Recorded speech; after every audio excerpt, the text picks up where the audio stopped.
आदरणीय मुख्य अधिकारीगण और हमारे किसान भाइयों, सर्वप्रथम हम आपको सादर नमस्ते, सादर प्रणाम। हमारे सर ने बहुत अच्छी जानकारी आपको दी, जो खेती किसानी के दो रहस्य हैं जिसको अपनाने से खेती किसानी में उत्पादन बढ़िया होता है, वो चीज़ें बताई। उसके लिए मैं सर को धन्यवाद देता हूँ और जो है अपनी कार्रवाई अपने जो हमें आपको जानकारी देने की उसके बाद जो ये योजना है राष्ट्रीय खाद्य सुरक्षा मिशन योजना, भारत सरकार की योजना है और ये बहुत बड़ी योजना है। इस योजना का काम ही यही है कि खेती किसानी को उन्नति प्रगति के रास्ते से ले जाने में किसानों का जो योगदान है, आप ही लोग जो भी आज अर्थव्यवस्था में खेती किसानी का योगदान है वो आप ही के दम पे है। तो ये चीज़ और कैसे आगे बढ़े, खेती किसानी और कैसे उन्नति करे, उसी के बारे में बताने के लिए, जानकारी देने के लिए सरकार ने व्यवस्थाएं की है। तो राष्ट्रीय खाद्य सुरक्षा मिशन की योजना क्या है, कब चालू हुई, इसके बारे में थोड़ा हम आपको बताएंगे। ये सन 2007-8 में सरकार ने प्रारंभ किया था और इसको प्रारंभ करने का कारण क्या था कि खेती किसानी में उत्पादन बढ़ाया जाए, उसकी उत्पादकता बढ़े, किसानों को जो है नई जो प्रजाति के बीज हैं वो बीज किसानों तक पहुँचाया जाए, किसान बुआई करे, उत्पादन बढ़े, किसानों को दूर दराज जो जैसे लखनऊ अन्य जगहों पे ले जाके जो नई खेती किसानी से संबंधित चीज़ें हैं उसको भ्रमण कराया जाए। जैसे लखनऊ में ले जाते हैं, रहमान खेड़ा और जो अन्य जगहों पे ले जाते हैं, तो इससे बहुत फायदा होता है। किसान वहाँ जाकर विज्ञापन नगर है, कानपुर विश्वविद्यालय, वहाँ जाकर किसान देखेगा, समझेगा, तो ज़्यादा से ज़्यादा जानकारी किसानों को होगी।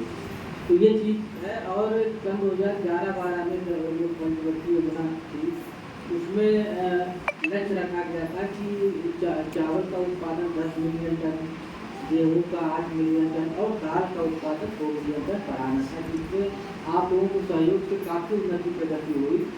देश में अनाज खाने में जो उपयोग हो रहा है उसकी कमी पूर्ति हुई, कोई दिक्कत नहीं है। जैसे मान लीजिए किसी देश में अगर खाने पीने की दिक्कत हुई, कहीं भूकंप आया, बाढ़ आ गई, तबाही हो गई, तो अपने देश की सरकार सक्षम है कि वहाँ के लोगों को महीने भर का भोजन दे सकती है, अपने यहाँ भेज दिया जाता है कि भाई खाने की दिक्कत ना हो। और हमारे यहाँ आप लोगों की कृपा प्रकार से देश कितनी उन्नति कर चुका है। तो ये तो रहा है NSSF। थोड़ा सा ध्यान केंद्रित करना चाहते हैं आपका कि जो अभी आप लोगों ने समाचार में, टीवी में 2023 से ही एक नई चीज़ आई है खेती किसानी में, जिसको प्रधानमंत्री जी ने श्रीअन्न कहा।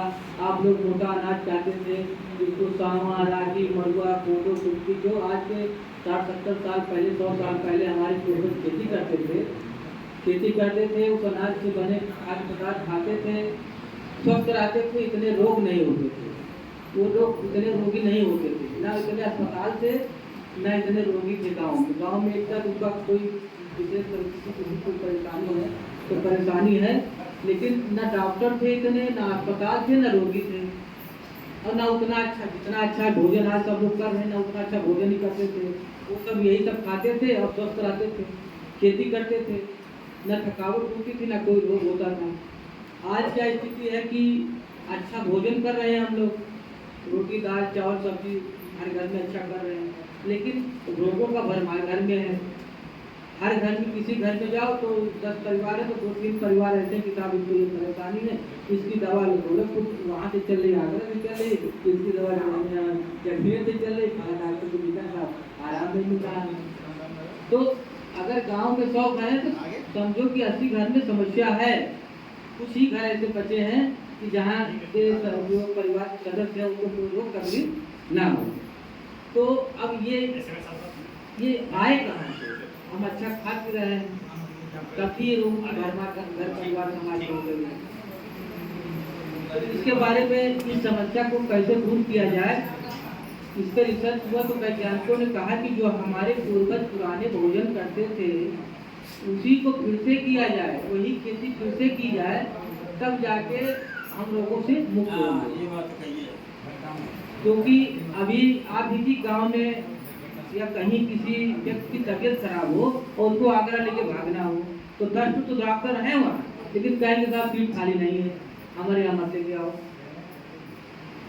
तो ये तरीका, ये परेशानी हर जगह है। अगर अभी अच्छा सन 2023 से ही सरकार ने जो है ये व्यवस्था की कि मोटे अनाज जो है, श्रीअन्न जो है, ज्वार, बाजरा, रागी, सावा, कोदो, इसकी बुआई कराई है फिर से।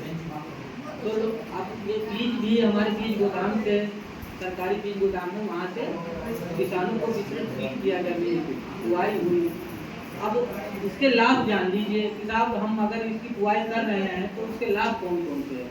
जैसे बाजरा यहाँ का मुख्य फसल है, सबसे ज़्यादा बाजरा उत्तर प्रदेश में आगरा में होता है, अच्छी फसल होती है। और अब इसमें कौन कौन से पोषक तत्व ऐसे पाए जाते हैं जो शरीर के लिए बहुत ही फायदेमंद है।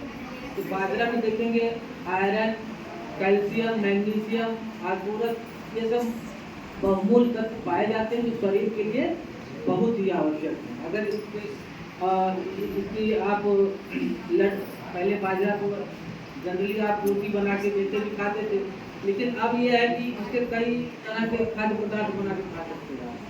अब बाजरा के जैसे मटरी, लड्डू, अब केक भी बना रहे हैं लोग, बेसन लड्डू, टिक्की, टोस्ट, उपमा, रोटी, इस तरह के भोजन भी बना के चीज़ें आप इसका उपयोग कर सकते हैं।